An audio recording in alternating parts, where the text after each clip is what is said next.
There was a report that possibly there was someone illegally occupying one of the apartments. So when I open up the door, and there's about 15 police officers standing right here.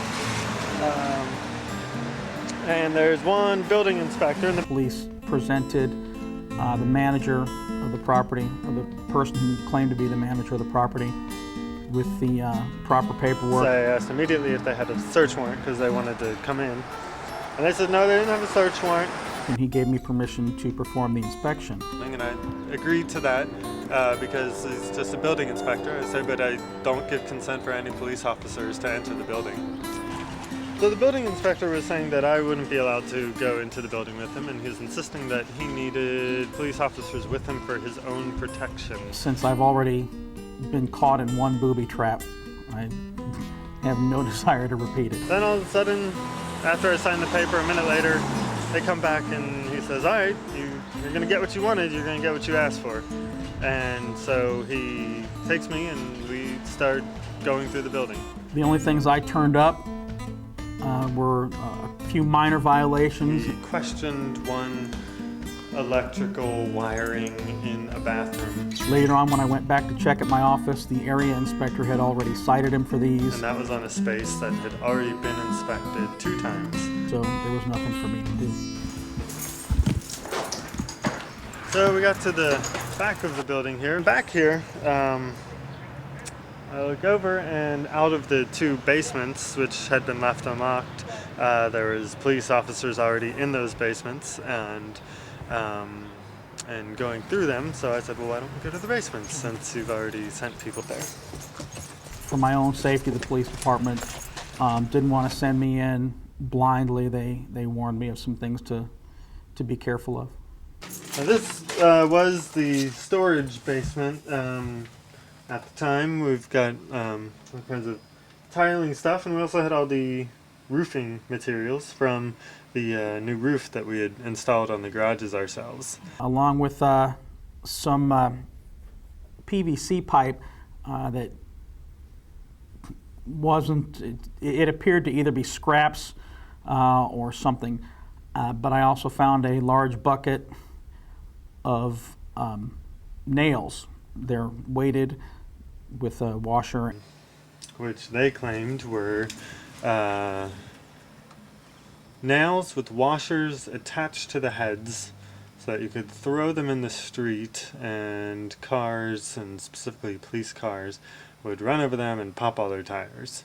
And what they're intended for is for putting siding onto a frame property, which is out of place in the Cherokee neighborhood there, because there's not a frame house to be found within several blocks of that area.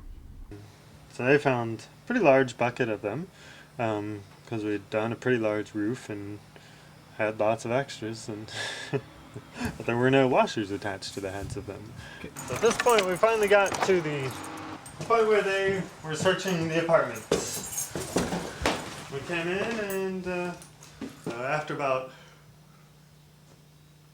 20 minutes looking through the apartments, they finally all scuttled out and left us alone in here. I went into a separate room and just started crying for about 20 minutes, and just really felt like I needed to call someone, or just I needed to set something up for me legally in case they decided that they were going to arrest me. We waited for a half hour, an hour.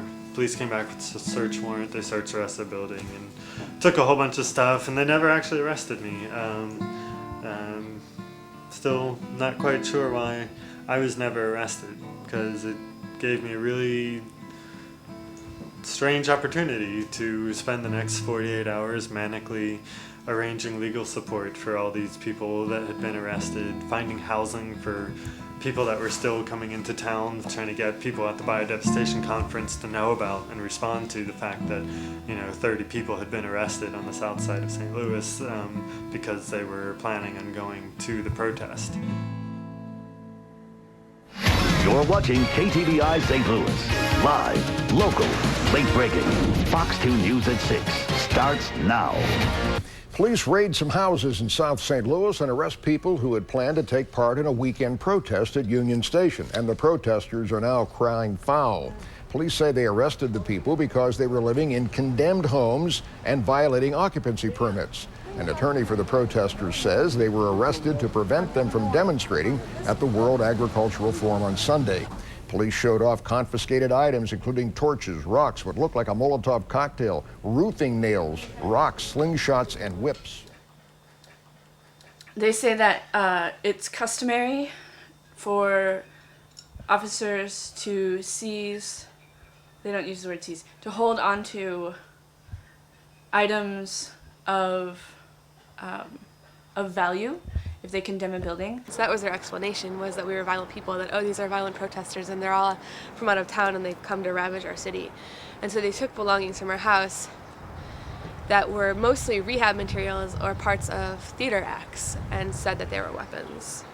Gas masks, Molotov cocktails. I really can't tell you that I know there's a legitimate explanation for having those things, but I would say let the public draw their own conclusions. Kelly does sculpture and painting, and she had a glass bottle, and it represented a Molotov cocktail. So my friend had made this piece and put a rag in it and then glued it in a cardboard box sort of frame thing. They had sort of spray painted it and made it look like a frame and covered in saran wrap. It was hanging over there where the butterfly flag is, and that's what I was painting when I was arrested. It was this piece, and he had titled it "In Case of Revolution, Break Glass." Covered in saran wrap. The only glass to break, is the bottle. The other piece was hanging up here, and sort of painted pinkish white over the whole cardboard thing, kind of textured, and in the very center it said "Kill Police" in stenciled letters, and had this little palm tree. It was a good juxtaposition of a vicious sort of phrase and a happy sunny scene. Was there any type of receipt written? No, oh no. I mean, not at all, not at all.